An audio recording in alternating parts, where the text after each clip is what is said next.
அன்புடையர் வணக்கம். நான் இந்திய கம்யூனிஸ்ட் கட்சி மார்க்சிஸ்ட் லெனினிஸ்டுடைய ஒரு உறுப்பினராக, செயல் வீரராக, மாநில அளவிலான பொறுப்பிலே நான் இருந்து கொண்டிருக்கிறேன்.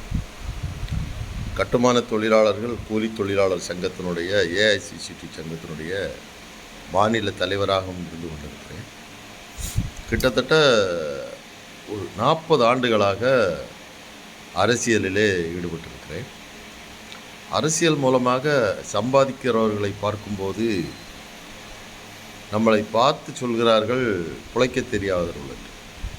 உண்மையிலே அது தவறு. அரசியல் என்பது மக்களுக்காக உழைப்பது. அரசியல் என்பது சாக்கடை இல்லை. இப்போ என்ன விசேஷம்னா, எப்படியா ஒரு கட்சியில் சீட் வாங்கிடணும். ஒரு 30 கோடி 40 கோடி செலவானாலும் பிரச்சனை இல்லை. ஒரு 50 கோடி செலவு பண்ணணும். அடுத்தது எப்படியாவது தப்பித்தவர் ஜெயிச்சிட்டோமக்கா, நாம தான் தொழிலதிபர். இதுதான் இன்றைக்கு உள்ள தேர்தல் நடைமுறையில் அரசியல் கட்சி தலைவர்கள் நினைக்கக்கூடியது.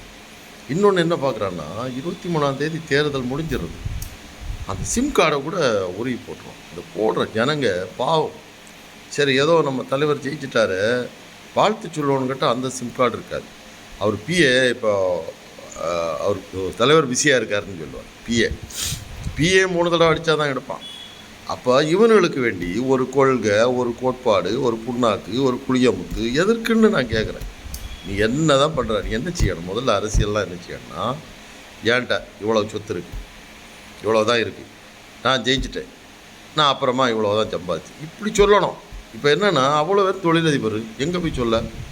என்ன முயற்சி எடுக்கிறான் சீட்டு வாங்க. ஐயோ அப்பா, ஜனங்களுக்கு வேண்டி அப்படி சொல்லுவோம். அன்பார்ந்த பெரியோர்களை, தாய்மார்களே, உங்களுடைய வீட்டு பிள்ளையார் வந்துக்கிட்டே இருக்கான்.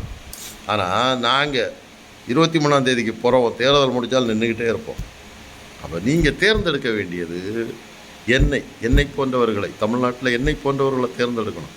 இதனால் என்ன வரும்னா, மக்களுக்கான திட்டங்கள் நடைமுறைப்படுத்துவது, வேலைவாய்ப்பு பற்றி சிந்திப்பது, விலைவாசி உயர்வை கட்டுப்படுத்துவது, பல்வேறு திட்டங்களை கொண்டு வருவது, கமிஷன் இல்லாத திட்டங்களை உருவாக்குவது, இது மாதிரி இருக்கும். ஏன்னா நான் இப்படி தான் இருப்பேன். இப்போது எப்படி 10 ரூபா தாங்க ஓட்டு தாங்கன்னு கேட்குறேன். இப்போ 10 ரூபா தாங்க ஓட்டு தாங்கன்னு கேட்டால் ஜனங்கள்கிட்டருந்து வசூல் பண்ணி ஜனங்களுக்கே செய்வதுன்னு வச்சுக்கிங்களா.